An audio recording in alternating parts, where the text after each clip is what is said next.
सद्गुरू श्री ब्रह्मचैतन्य महाराज गोंदवलेकर यांचे प्रवचन 18 ऑक्टोबर.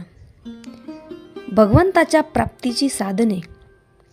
भगवंत आणि आपण यांच्यामध्ये अभिमानाचा पडदा आहे. हा दूर झाला म्हणजे आपल्याला भगवत प्राप्ती झाली. हा दूर व्हायला अनेक मार्ग आहेत.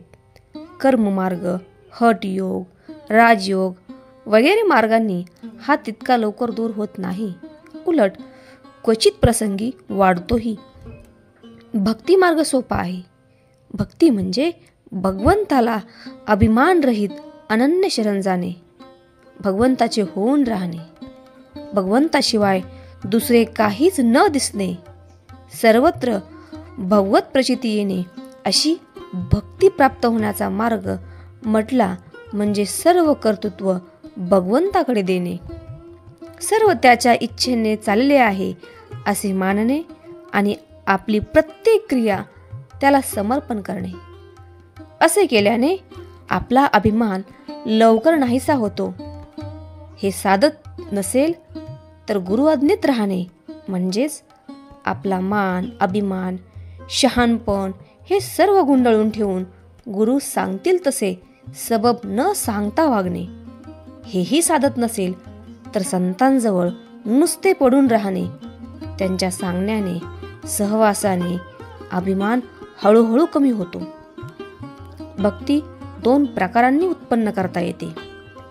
पहिला प्रकार म्हणजे सर्व सोडून लंगोटी लावून भगवंता तू मला भेटशील तेव्हाच मी उठेन अशा निग्रहाने बसणे. हा मार्ग कठीण आहे. प्रापंचिकाला हा साधणार नाही.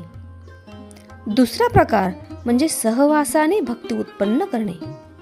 भगवंताचे गुणवर्णन वाचणे, त्याचप्रमाणे गुण श्रवण करणे, त्याच्या दर्शनात जाणे, प्रत्येक कृत्य भगवंताकरता करणे, प्रत्येक कृत्यात त्याचे स्मरण ठेवणे, असा त्याचा अखंड सहवास ठेवावा.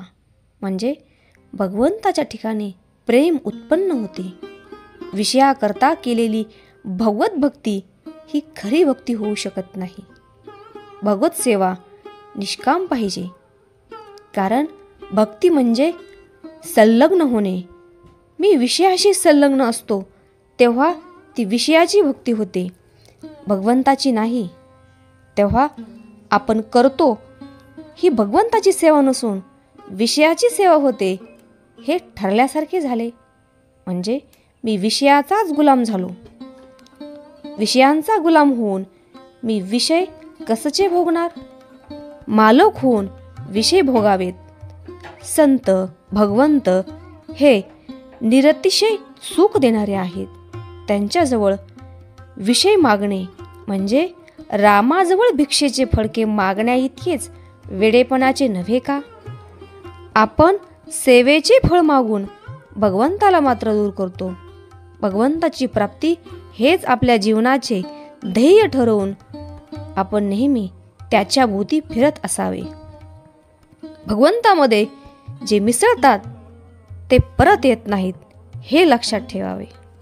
आजचे बोधवचन: भगवंताच्या प्राप्तीच्या आड येणारे नाहीसे व्हावे म्हणून तळमळणारा जो असतो त्याचे साधन बरोबर चाललेले असते.